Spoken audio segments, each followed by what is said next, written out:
Bismillahirrahmanirrahim. Tidak berangkat dari ini siapa? Dari ini kita akan belajar mengenai pramuka, belajar mengenai sejarah dan pengenalan awal pramuka ya.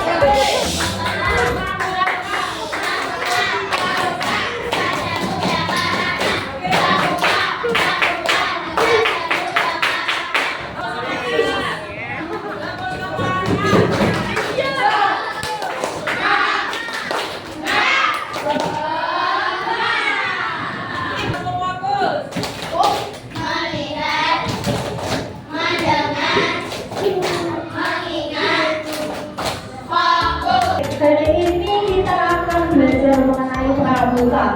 Ada yang tahu apa itu pramuka?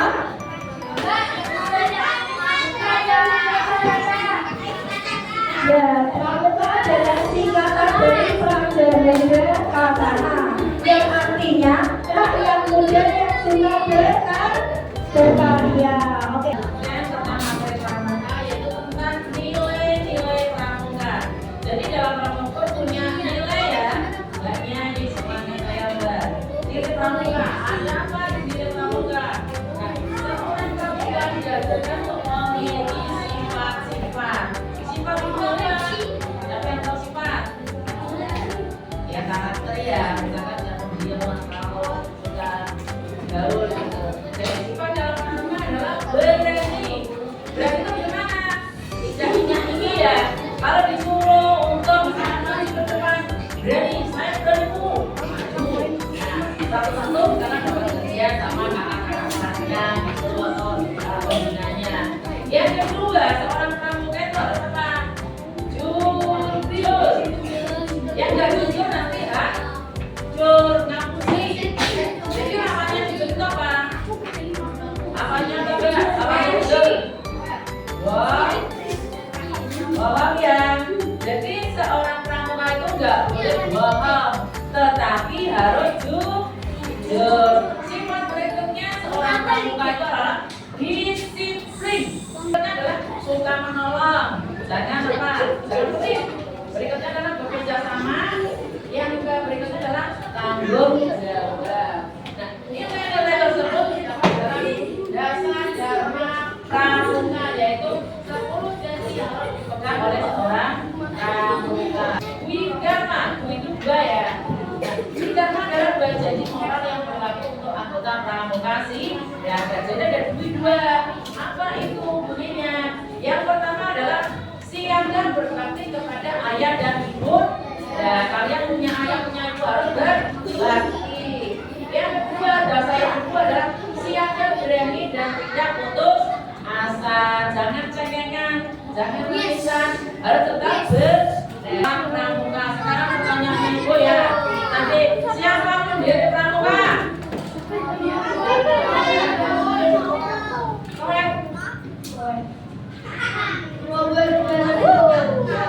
Robert Gordon Howard. Pramuka siapa yang punya?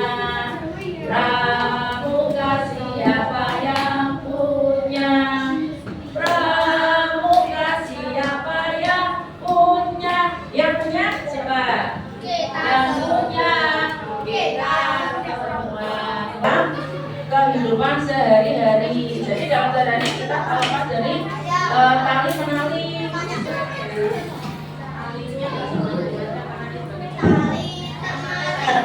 Ujung merah yang satu ini putih ya. Caranya dapat nggak? Orang juga. Nah, terus kita buat lingkaran. Ayo, ikutan ikut. Yang kanan. Terus kita buat. Ya, masukkan. Oh, jangan yang Nah, ini namanya siput hidup. cerita kecil-kecil merasa dibuka tuh. Nah, buka. Buku itu Juga. Yang kedua ini. Nah, terus bajanya putar dulu. Ini ya. Tangan. Jarinya yang atas ini.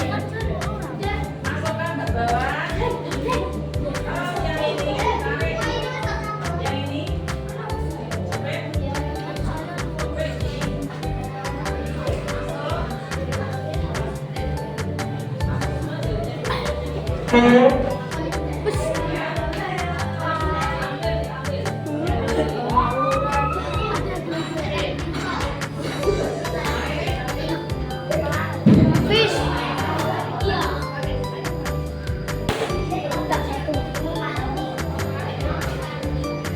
Apa aja? Nanti kalau kelas yang lagi ini kita tarik lagi. Nah, sudah lepas ya. Mudah itu cara membuat simpul hidup. Jadi mudah dikembangkan. Ini karet ini.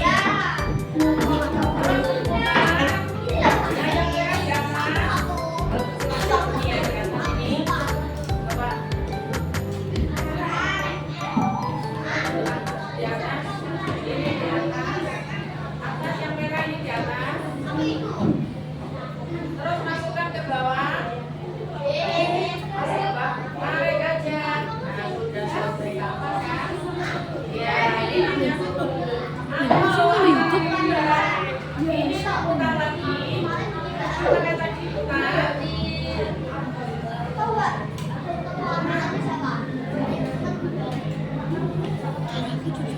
Nah, betul kayak tadi sama. Masukkan dua jari ke lubangnya. Masuk. Coba itu yang belakang perhatikan dulu ya. Yang bawah tadi coba perhatikan. Masuk, terus tali yang panjang ini ditarik pakai dua jari ini. Tarik. Nah, jadinya seperti ini. Nah, nanti kalau mau lepas, ini yang panjang ini kita tarik. Jangan lepas. Sulap. Sulap.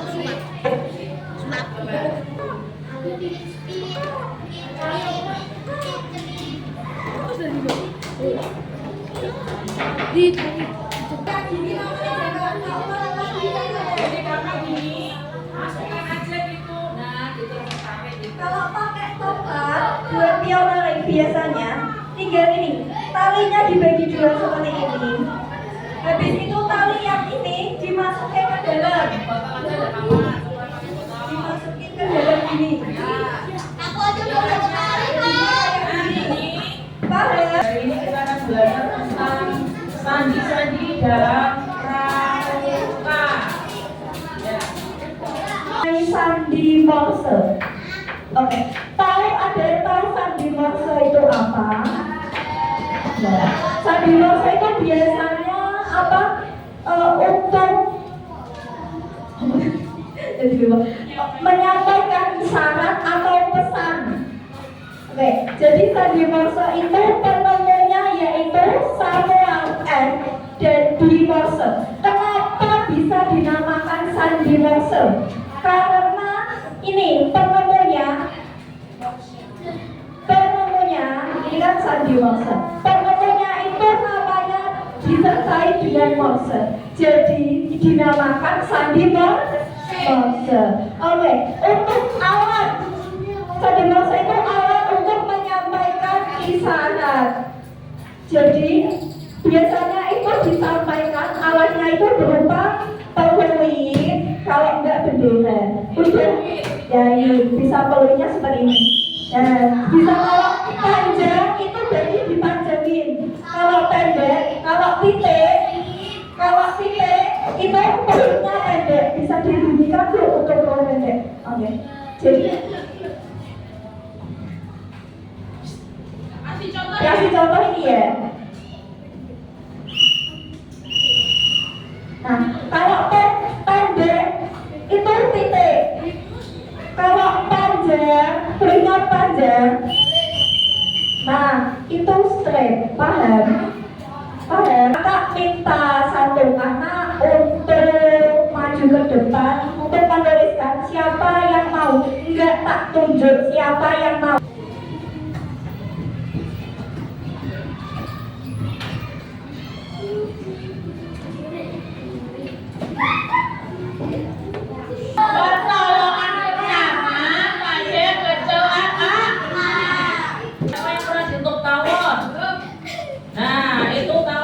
Bagian dari P3K, caranya tuh gampang.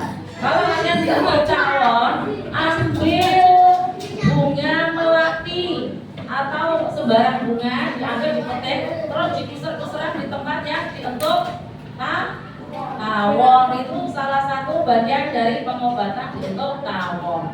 Selain itu, biasanya kalian kalau untuk tawon pakai apa? Kacang pasti. Nah itu bisa pakai bunga ya. Bunga apapun itu dipakai untuk mengobati tumpahan tawon. Nah sekarang kalau kalian itu kena luka, misalkan contoh apa itu ya. Nah misalkan contoh pensil, contoh pisau atau apa. Kamu pakai lidah buaya. Siapa yang tahu lidah buaya? Nah itu kita ambil, kita potong, terus dikusur-kusurkan di tempat yang kena luka. Nah, itu akan mempermudah untuk menutup luka yang terjadi di bagian tubuh kita. Kalau zaman dulu, zaman saya kecil itu tahun 80-an ya, itu pakai bongkol pisang. Bongkol pisang itu yang kecil itu ya, ada dipotong terus dibusuk-busuk gitu. Di situ ada kayak lendir itu untuk menyembuhkan kalau kita kepisau, sedang itu seperti itu. Kalau sekarang kan biasanya pakai betadine, asapla dan sebagainya. Kalau dulu pakai ya yang alami itu.